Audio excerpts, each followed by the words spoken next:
Evet, Altus AL435X dijital ekranlı bulaşık makinemizin bir tuşu bozulmuş. Yarım yük tablet deterjan seçimi çalışmıyor gördüğünüz gibi. Bu ekranı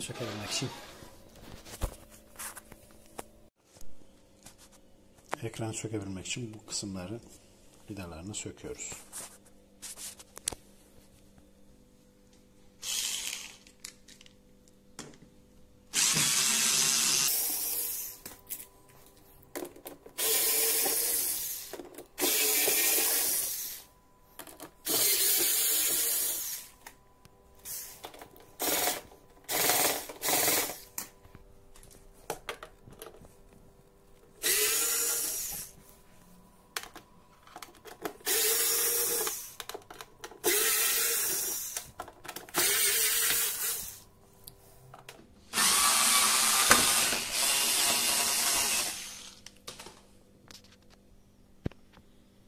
Evet, kapağı açtıktan sonra ekran bölümünü sökmek için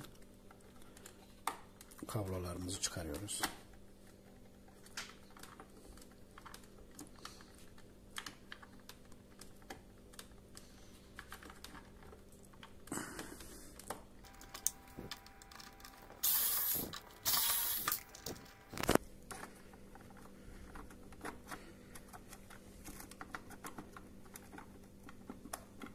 Ekranın karşı tarafında hafif yapışkan var. Onun için zorlanabilir. Bu şekilde çıkarıyoruz.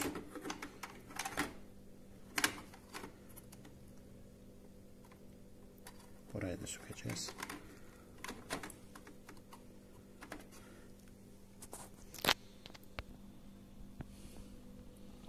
Evet, gördüğünüz gibi tuş buradan kırılmış. Plastik parça.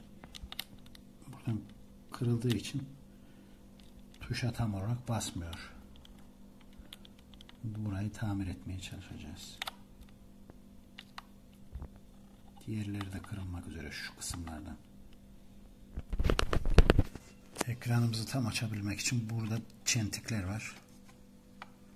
O çentiklerden kurtarıyoruz.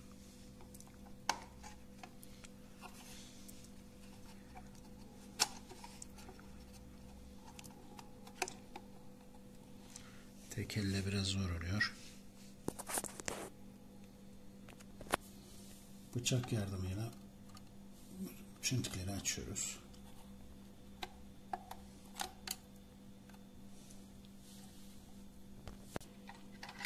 Evet. Kapağımızı açtık. Şimdi anakart, buradaki kartı koruyan yine çentikler var. Onları kurtaracağız. Evet. Tamamen çıkardık. Bu şeffaf malzeme kırılıyor maalesef. Buradan bantla yapıştırdık. Ama olmadı.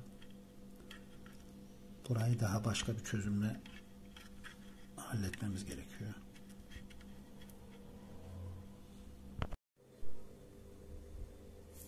Evet. Düğmemizin üzerindeki parçalar şuradan kırılıyor. Alt taraftan bantla yapıştırdık. Tekrar düşmemesi için lupo paketinden ufak şeritler keseceğiz. Şu kısma yapıştıracağız. Şuraya. 2 tane de buraya. Bu şekilde yapıştıracağız. Bu parçalar düşüyor. Bu şekilde plastik parçalar kestik.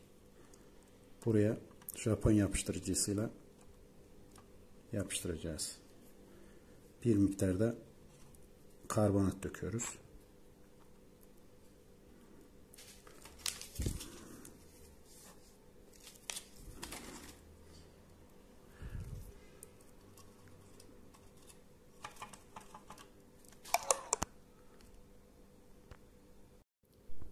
Bu kısımlara biraz Japon yapıştırıcı döküyoruz.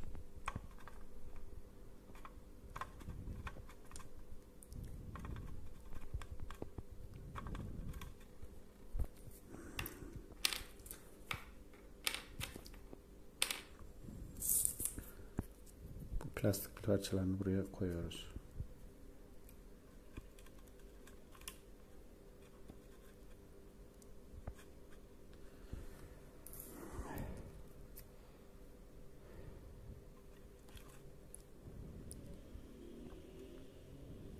Bir miktar da karbonat.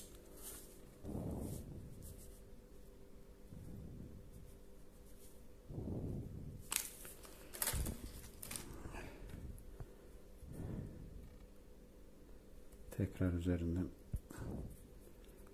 Japon yapıştırıcımızı döküyoruz.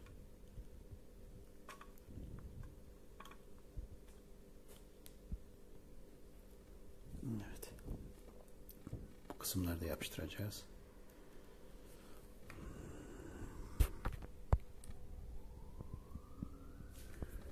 Başlarını da yapıştırdık. Biraz karbonat döküyoruz.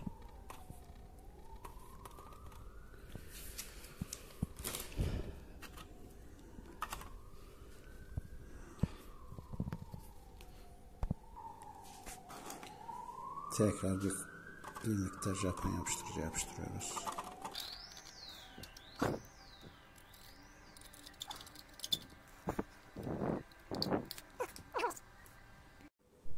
Kartımızı geri tekrar takıyoruz.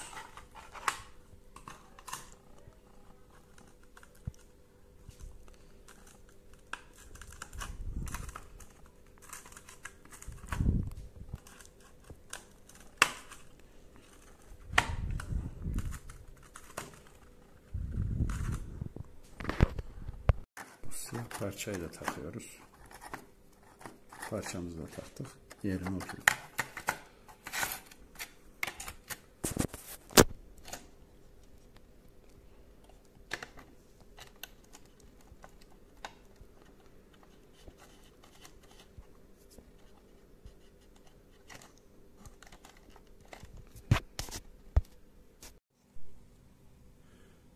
Evet, ekranımızı tekrar yerine takıyoruz.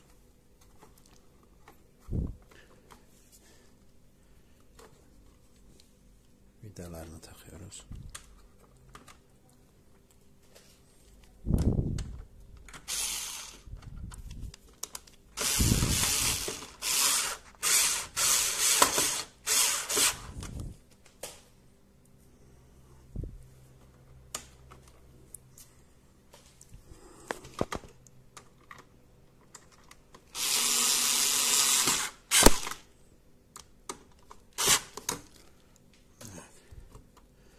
Kablolarını takıyoruz.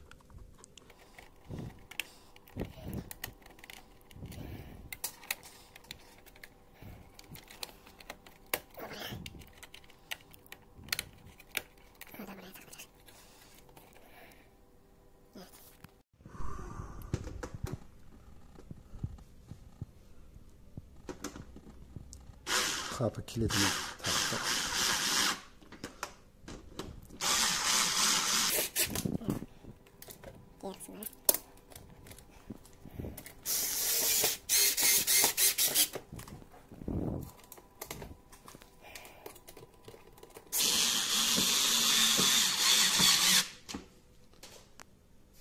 Buradaki vidalarımız uzun ama şuradan itibaren olan vidalarımız bu şekilde küçük vidalar. Evet. Reset atmak için başla beklet tuşuna basılı tutuyoruz. Açma kapama düğmesini açıyoruz. RST yazıyor. Resetlenmiş oluyor. Bırakıyoruz. Evet. Tüm tuşlarımız çalışıyor.